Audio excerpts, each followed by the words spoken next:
योगी cabinet के संगम में स्नान पर समाजवादी पार्टी ने न सिर्फ सियासी दांव चला है बल्कि अभद्र भाषा का भी इस्तेमाल किया है। आखिर सनातन के विरोध में सियासत का यह एंगल क्यों? क्या है इसके पीछे की वजह? देखिए। वक्त है सत्य और तथ्य का। कहते हैं आपकी परवरिश आपके शब्दों और व्यवहार से झलक जाती है। हम तो महाभारत और रामायण को मानने वाले लोग हैं जी। हम उस संस्कृति से आते हैं जिसमें पिता के एक आदेश पर बेटा महल छोड़कर 14 साल जंगल जंगल भटकने के लिए चला गया था। उन्हीं मर्यादा पुरुषोत्तम श्री राम ने मरणासन रावण के पास लक्ष्मण जी को भेजा था ताकि उससे उसके ज्ञान को लक्ष्मण जी ग्रहण कर सके।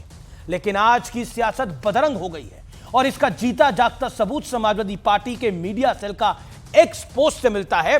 इस पोस्ट को देखिए और इसकी भाषा का एनालिसिस कीजिए। इस पोस्ट में लिखा है, जैसे बारिश के मौसम में गली मोहल्ले के छपरी बिहेव करते हैं, बिल्कुल वैसे ही पूरी कैबिनेट छपरी की भांति बिहेव कर रही है। जिन लोगों के बारे में इस तरह के शब्दों का इस्तेमाल किया गया है या अलंकार लगाए गए हैं, उनमें उत्तर प्रदेश के मुख्यमंत्री महंत योगी आदित्यनाथ और उनका समूचा मंत्रिमंडल है। बुधवार को योगी सरकार ने प्रयागराज में कैबिनेट मीटिंग की और फिर त्रिवेणी में डुबकी लगाई।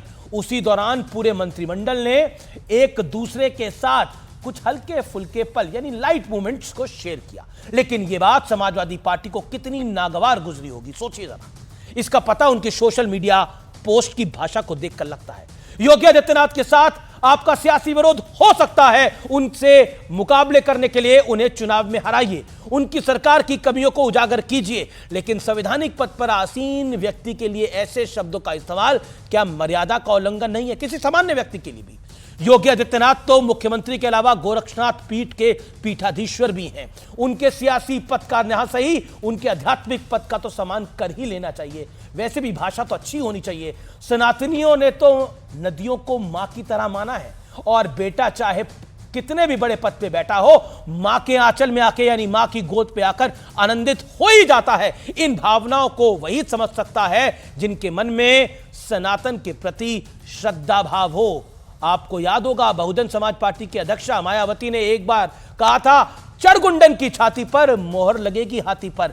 उन्हीं बहन मायावती के साथ गेस्ट हाउस कांड में क्या हुआ था, यह सबको पता है और यह सत्य और तथ्य है।